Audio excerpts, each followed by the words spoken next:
आज हम हिंदी और उर्दू साहित्य के एक ऐसे स्तंभ की बात करने वाले हैं जिन्हें उपन्यास सम्राट कहा जाता है, मुंशी प्रेमचंद। हमारे सामने उनकी एक विस्तृत जीवनी है, कुछ आलोचनात्मक लेख भी है और हमारी कोशिश ये समझने की है कि धनपत राय नाम का एक आम इंसान प्रेमचंद कैसे बना और क्यों 100 साल बाद भी उनकी लिखी बातें हमें अपने ही समाज का आईना लगती हैं। और ये समझना बहुत जरूरी है क्योंकि प्रेमचंद सिर्फ एक लेखक नहीं थे, वो एक सामाजिक आंदोलन थे। एक तरह से सामाजिक आंदोलन। हाँ, सोचिए उस जमाने में साहित्य का मतलब था राजा रानी, तिलिस्म, अय्यारी, मतलब एक जादुई दुनिया की कहानियां। हाँ, कल्पना की दुनिया। प्रेमचंद ने साहित्य की कलम पकड़ी और उसका रुख गांव के खेत खलिहानों, आम आदमी के संघर्षों की तरफ मोड़ दिया। ये कोई छोटी बात नहीं थी, ये एक क्रांति थी। तो चलिए कहानी की शुरुआत वहीं से करते हैं, उस इंसान से जो इस क्रांति का चेहरा बना। उनका असली नाम धनपत राय श्रीवास्तव। जन्म हुआ वाराणसी के पास लम्ही गांव में। और जीवनी में उनके बचपन का जो जिक्र है वो काफी मुश्किलों भरा लगता है। बेहद मुश्किल। सिर्फ 7 साल की उम्र में माँ नहीं रही और 14 साल के होते होते पिता का भी देहांत हो गया। फिर 15 साल की कच्ची उम्र में शादी कर दी गई जो कभी कामयाब नहीं हो पाई। और ये जो शुरुआती संघर्ष थे, अकेलापन, गरीबी, जिम्मेदारियों का बोझ, इन्होंने ही एक तरह से उनके लेखन की जमीन तैयार की। मतलब उनके किरदारों का दर्द कहीं ना कहीं उनका अपना भोगा हुआ यथार्थ था। पर उन्होंने इन हालात से खुद को निकाला कैसे? पढ़ाई से। उन्होंने एक स्थानीय स्कूल में टीचर की नौकरी शुरू की। अच्छा। लेकिन वो आर्य समाज से बहुत ज्यादा प्रभावित थे, जो उस वक्त एक बड़ा सामाजिक सुधार आंदोलन था। और इसका असर उनकी जिंदगी पर भी पड़ा। बिल्कुल। उन्होंने सिर्फ विधवा विवाह का समर्थन नहीं किया, बल्कि 1906 में एक बाल विधवा शिवरानी देवी से दूसरी शादी भी की। 1906 में? ये तो एक बहुत बड़ा और साहसी कदम रहा होगा। बहुत बड़ा। ये एक तरह का सामाजिक विद्रोह था और यही विद्रोही सोच उनके लेखन में भी आने वाली थी, लेकिन एक अलग नाम से। हाँ, क्योंकि हम जिस प्रेमचंद को जानते हैं वो हमेशा प्रेमचंद नहीं थे। बिल्कुल नहीं। ये कहानी बहुत दिलचस्प है। पहले वो नवाब राय के नाम से लिखते थे, छद्म नाम से। और इसी नाम से उनका 1910 में उनका वो कहानी संग्रह आया, सोजे वतन। हाँ, जिसका मतलब है राष्ट्र का विलाप। जैसा नाम से ही जाहिर है, उसमें देशभक्ति की कहानियां थीं। और देशभक्ति उस समय अंग्रेजी हुकूमत के लिए बगावत का दूसरा नाम थी। तो जाहिर है हुकूमत को ये पसंद नहीं आया। कहते हैं कि हमीरपुर के जिला कलेक्टर ने उन्हें अपने दफ्तर में बुलाया। सिर्फ बुलाया नहीं, उन पर जनता को भड़काने का राजद्रोह का आरोप लगाया और हुक्म दिया कि सोजे वतन की जितनी प्रतियां हैं सब इकट्ठा करके सरेआम जला दी जाएं। कहते हैं कोई 500 प्रतियां उस दिन आग के हवाले कर दी गईं। एक लेखक के लिए अपनी किताब को जलते देखना, ये उनके जीवन का एक बहुत बड़ा टर्निंग पॉइंट था। कलेक्टर ने उन्हें साफ साफ चेतावनी दी। कहा, खुशकिस्मतों की अंग्रेजी राज में हो, मुगलों का जमाना होता तो हाथ कटवा दिए जाते। और दोबारा लिखने पर जेल की धमकी भी दी। हाँ, इस घटना ने धनपत राय को तोड़ भी दिया और एक तरह से बना भी दिया। और यहीं पर उनके दोस्त जमाना पत्रिका के संपादक मुंशी दया नारायण निगम की एंट्री होती है। हाँ, निगम साहब ने उन्हें एक बहुत जरूरी सलाह दी। उन्होंने कहा, लिखना मत छोड़ो, बस अपना नाम बदल लो। और तब उन्होंने धनपत राय को प्रेमचंद नाम दिया। बिल्कुल। और प्रेमचंद नाम से उनकी पहली कहानी बड़े घर की बेटी 1910 में ही जमाना में छपी। तो अंग्रेजी हुकूमत ने एक लेखक को खत्म करने की कोशिश की और अनजाने में एक अमर लेखक को जन्म दे दिया। कमाल है, मतलब दमन की आग से एक नई पहचान का जन्म हुआ। तो इस नई पहचान के साथ उन्होंने ऐसा क्या किया जिसे हम साहित्यिक क्रांति कह रहे हैं? जमीन आसमान का फर्क था। जैसा मैंने पहले कहा, उस वक्त हिंदी साहित्य में चंद्रकांता संतति जैसी तिलिस्मी कहानियों का बोलबाला था, जो असल जिंदगी से बहुत दूर थी। बहुत दूर। प्रेमचंद ने उस कल्पना के बुलबुले को फोड़ दिया। उन्होंने कहा कि साहित्य का काम सिर्फ मनोरंजन नहीं है, उसका एक सामाजिक उद्देश्य है। और इसी उद्देश्य के लिए उन्होंने आम आदमी को अपनी कहानियों का नायक बनाया। बिल्कुल। वो किसान जो कर्ज में डूबा है, वो मजदूर जिसका शोषण हो रहा है, वो दलित, वो महिला, ये लोग पहली बार हिंदी साहित्य के हीरो बने। उनका नायक कोई राजकुमार नहीं, बल्कि रंगभूमि का अंधा भिखारी सूरदास था। सही कहा। उनका एक बहुत मशहूर कथन है कि साहित्य राजनीति के पीछे चलने वाली सच्चाई नहीं, बल्कि उसके आगे मशाल दिखाकर चलने वाली सच्चाई है। और उन्होंने सिर्फ लिखा ही नहीं, उसे जिया भी। हाँ, 1921 में जब महात्मा गांधी ने असहयोग आंदोलन का आह्वान किया तो प्रेमचंद ने अपनी अच्छी खासी सरकारी नौकरी छोड़ दी। वाह! उनके लिए लेखन सिर्फ एक पेशा नहीं था, एक मिशन था। तो ये तो हुई उनके लेखक बनने और उनके मिशन के बाद। अब अगर किसी को प्रेमचंद को पढ़ना शुरू करना हो तो कहाँ से करें? गोदान का जिक्र तो सब करते हैं, पर क्या उनकी यात्रा वहीं से शुरू होती है? नहीं, गोदान तो शिखर है, लेकिन उस शिखर तक पहुंचने की सीढ़ियां भी बहुत दिलचस्प हैं। जैसे उनका उपन्यास सेवा सदन 1918 में आया।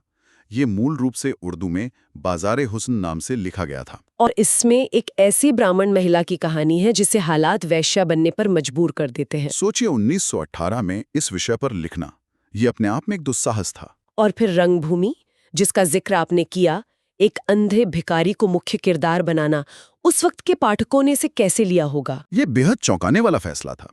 पाठकों को तो राजा महाराजाओं की आदत थी। प्रेमचंद ने उनके सामने सूरदास को खड़ा कर दिया, एक ऐसा नायक जो शारीरिक रूप से अक्षम है लेकिन उसकी नैतिक शक्ति बड़े बड़े जमींदारों पर भारी पड़ती है। उन्होंने दिखाया कि असली शक्ति चरित्र में होती है, पद या पैसे में नहीं। बिल्कुल। लेकिन जिस रचना को उनका शिखर माना जाता है वो है गोदान। 1936 में आई, उनके निधन से कुछ ही महीने पहले। इसे इतना महान क्यों माना जाता है? गोदान सिर्फ एक उपन्यास नहीं है, वो भारतीय किसान के जीवन का महाकाव्य है। और ये उनके सफर का वो मुकाम है जहां वे आदर्शोन्मुख यथार्थवाद से आलोचनात्मक यथार्थवाद की तरफ बढ़ जाते हैं। ये थोड़े भारी शब्द हैं, इन्हें थोड़ा आसान करते हैं। हाँ, आदर्शोन्मुख यथार्थवाद का मतलब है कि लेखक समाज की समस्या तो दिखाता है लेकिन अंत में कोई आदर्शवादी हल दे देता है, जैसे किसी का हृदय परिवर्तन हो गया, कोई चमत्कार हो गया। हाँ, लेकिन गोदान में वे इस आदर्शवाद को पूरी तरह छोड़ देते हैं। वहां सिर्फ कठोर सच्चाई है, बिना किसी लाग लपेट के। और गोदान की वो कठोर सच्चाई है उसका नायक होरी, एक साधारण किसान जिसकी जिंदगी की बस एक ही इच्छा है कि उसके दरवाजे पर एक गाय बंधी हो, जो उसकी सामाजिक प्रतिष्ठा का प्रतीक है। हाँ, और ये छोटी सी इच्छा उसे एक ऐसे जानलेवा चक्र में फंसा देती है जिससे वो मरते दम तक निकल नहीं पाता। उपन्यास का अंत तो बहुत ही क्रूर है। होरी की पत्नी धनिया पंडित से कहती है, महाराज, घर में न गाय है, न बछिया, न पैसा। यही पैसे हैं, यही इनका गोदान है। ये अंत पाठकों को झकझोर कर रख देता है। कोई उम्मीद नहीं, कोई चमत्कार नहीं, सिर्फ एक कड़वी सच्चाई। यही गोदान की महानता है। और यही यथार्थवाद उनकी अंतिम कहानियों में और भी तीखा हो जाता है, खासकर कफन में। कफन, उसकी कहानी तो और भी ज्यादा परेशान करने वाली है। घीसू और माधव बाप बेटे, जिनकी बहू या पत्नी बच्चे को जन्म देते हुए मर जाती है और उनके पास कफन के लिए पैसे नहीं है। वे लोग चंदा इकट्ठा करते हैं, लेकिन फिर उन पैसों से कफन खरीदने की बजाय शराब पी जाते हैं। हाँ, और वो कहते हैं कैसा बुरा रिवाज है कि जिसे जीते जी तन ढांकने को चीथड़ा भी ना मिले, उसे मरने पर नया कफन चाहिए। ये कहानी गरीबी के उस चरम को दिखाती है जहां इंसान की सारी संवेदनाएं ही मर जाती हैं और जिंदा रहने की पाशविक प्रवृत्ति सब पर हावी हो जाती है। ये लिखना बहुत हिम्मत का काम था। इन सब गंभीर बातों के बीच एक हल्का फुल्का सवाल, उनके नाम के आगे मुंशी कैसे लगा? अक्सर लोगों को लगता है कि वो शिक्षक थे इसलिए। ये काम धारणा है, लेकिन असल कहानी ज्यादा मजेदार है। अच्छा। बात उन दिनों की है जब वे अपनी पत्रिका हंस का संपादन करते थे। हाँ। उनके साथ एक और बड़े साहित्यकार थे, कन्हैयालाल माणिकलाल मुंशी, के.एम. मुंशी। तो कनेक्शन वहां से है। सही पकड़े। होता यह था कि पत्रिका के कवर पर संपादक के तौर पर नाम छपता था, संपादक मुंशी प्रेमचंद। ओहो, मतलब कन्हैयालाल का मुंशी और फिर कॉमा लगा के प्रेमचंद। बिल्कुल। धीरे धीरे पाठकों ने उस कॉमा को नजरअंदाज कर दिया और मुंशी को प्रेमचंद के नाम का ही हिस्सा समझ लिया। कमाल है, मतलब हिंदी साहित्य का इतना बड़ा नाम एक तरह से प्रिंटिंग की सुविधा का नतीजा है, कह सकते हैं। सबसे दिलचस्प बात यह है कि प्रेमचंद ने खुद कभी अपने नाम के आगे मुंशी नहीं लगाया। ये तो सच में एक बेहतरीन किस्सा है। लेकिन जहां हम उनकी महानता की बात कर रहे हैं, वहीं हमारे स्रोत उनके जीवन के कुछ विवादों का भी जिक्र करते हैं। हाँ, ये जरूरी है। शोधकर्ता कमल किशोर गोयनका ने अपने काम में कुछ आरोप लगाए हैं। जैसे अपनी पहली पत्नी को बिना किसी ठोस वजह के छोड़ देना, या अपनी बेटी की बीमारी में आधुनिक इलाज की जगह झाड़ फूक का सहारा लेना, जो उनकी प्रगतिशील छवि से मेल नहीं खाता। यहाँ तक कि उनकी पत्नी शिवरानी देवी की जीवनी प्रेमचंद घर में, उसमें भी कुछ ऐसे प्रसंग हैं जो एक लेखक की मानवीय कमजोरियों की तरफ इशारा करते हैं। तो इन बातों को कैसे देखा जाना चाहिए? देखिए, ये बातें उनके साहित्यिक कद को रत्ती भर भी कम नहीं करती। गोदान की महानता पर इससे कोई असर नहीं पड़ता। सही बात है। लेकिन ये हमें एक महान लेखक की मानवीय तस्वीर जरूर पेश करती हैं। वो भी एक इंसान थे, अपनी कमजोरियों और विरोधाभासों के साथ। वो कोई देवता नहीं थे। और शायद यही बात उन्हें हमारे लिए और ज्यादा वास्तविक बनाती है। बिल्कुल। तो इतनी सारी बातें जानने के बाद अगर हमें आज किसी को समझाना हो कि प्रेमचंद को क्यों पढ़ना चाहिए, तो हम उनकी विरासत को एक लाइन में कैसे समेट सकते हैं? एक लाइन में कहें तो प्रेमचंद ने हमें बताया कि साधारण लोगों की कहानियां ही सबसे असाधारण होती हैं। उन्होंने बेजुबानों को जुबान दी। हाँ, उन्होंने साहित्य को महलों से निकालकर झोपड़ियों तक पहुंचाया। उनकी विरासत प्रगतिशील और यथार्थवादी लेखन की एक ऐसी परंपरा है जिसने आने वाली पीढ़ियों को रास्ता दिखाया। और उनकी प्रासंगिकता, क्या वो आज भी उतनी ही रेलेवेंट है? शायद पहले से भी ज्यादा।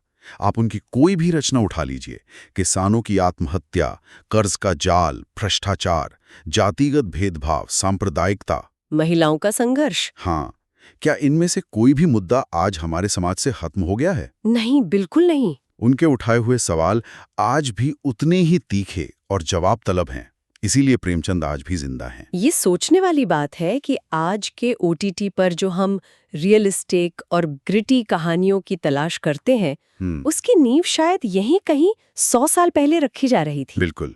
प्रेमचंद का आखिरी उपन्यास मंगलसूत्र अधूरा रह गया था। वो उसे पूरा नहीं कर पाए। बाद में उनके बेटे अमृत राय ने उसे पूरा किया। लेकिन ये बात मुझे हमेशा सोचने पर मजबूर करती है कि अगर प्रेमचंद इसे खुद पूरा करते, उस दौर में जब वे गोदान और कफन जैसी रचनाएं लिख रहे थे, हाँ, तो वे समाज के बारे में अपना कौन सा अंतिम सबसे शक्तिशाली सत्य कहकर जाते? वो कौन सी बात थी जो उनके साथ ही अधूरी रह गई?